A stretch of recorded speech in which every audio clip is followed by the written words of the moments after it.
जन्म क्षेत्र कुरुक्षेत्र से विजय सब्रवाल अपने त्रिशूल के साथ आपके समक्ष।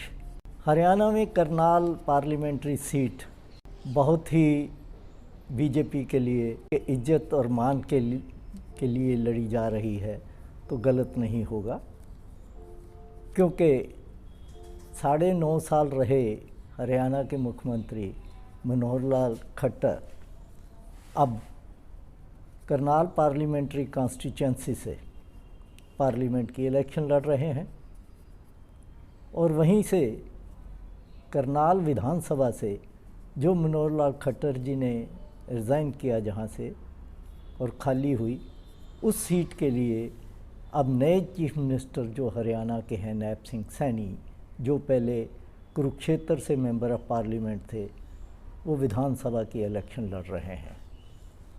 तो इसलिए 2 इलेक्शन वहाँ से लड़ी जा रही हैं, जिसकी पोलिंग जो है वो 25 मई को होने जा रही है। अभी तक कांग्रेस ने अपने कैंडिडेट इन दोनों कॉन्स्टिट्यूंसीज़ के लिए अनाउंस नहीं किए। इसी प्रकार अभी INLD ने भी अनाउंस करना है और JJP ने भी अनाउंस करना है। लेकिन ये लग रहा है कि बीजेपी के लिए, चाहे वो उनके प्रेस्टीज की क्वेश्चन है, तब भी उनका जो जीत का रास्ता है वो ज़्यादा आसान नहीं है। वो इसलिए कि सारा हरियाणा में, पंजाब में भी देखा जा रहा है, लेकिन हरियाणा में भी देखा जा रहा है कि किसानों में भारी रोष है बीजेपी के खिलाफ। और वो रोष इस कारण है कि जब हरियाणा में किसान दिल्ली जा रहे थे, तो पहले तो दिल्ली बॉर्डर पे उनको 13 महीने जो वहाँ बैठना पड़ा और हर तरह की उनको तकलीफ़ें हुई और वहाँ पर कितने किसान अपने जान से भी गए। और अब कुछ महीने पहले ही जब वो दोबारा दिल्ली की तरफ जा रहे थे, तो उनके ऊपर लाठीचार्ज और हर तरह के कार्य किए गए। कल वहाँ पे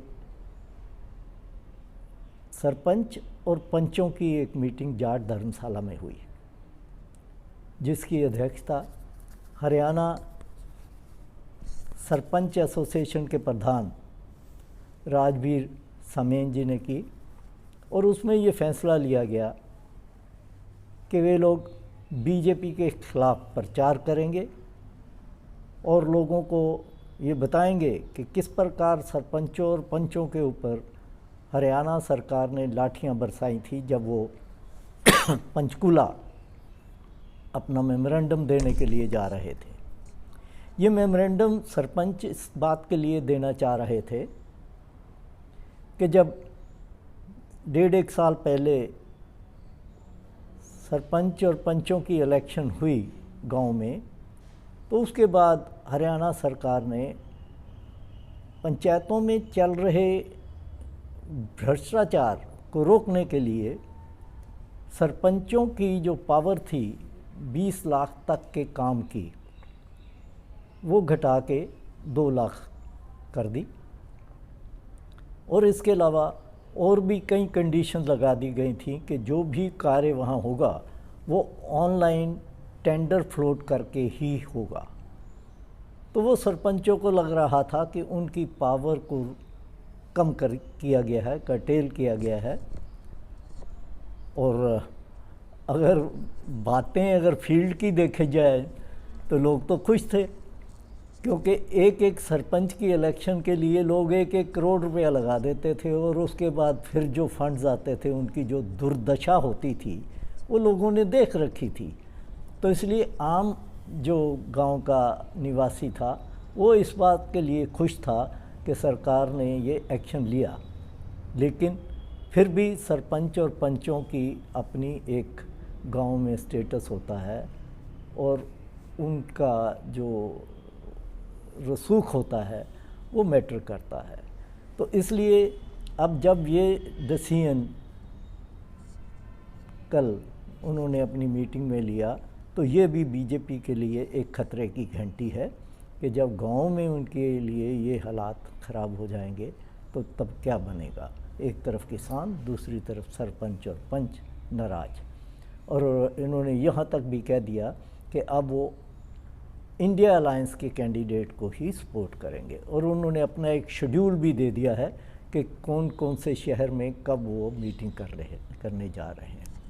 इसके अलावा जो बीजेपी के अपने पुराने वर्कर हैं उनमें भी बड़ा रोष है कि बाहर से कैंडिडेट जो है वो यहाँ लाकर, स्पेशली नाम तो नहीं वो लेते कि नैब सिंह सैनी जी को वहाँ से कंटेस्ट करवाया जा रहा है, लेकिन उनके मन की जो परेशानी है या रोष है वो वहाँ के एक पूर्व जिलाध्यक्ष और जो कि वहाँ की पार्लियामेंट्री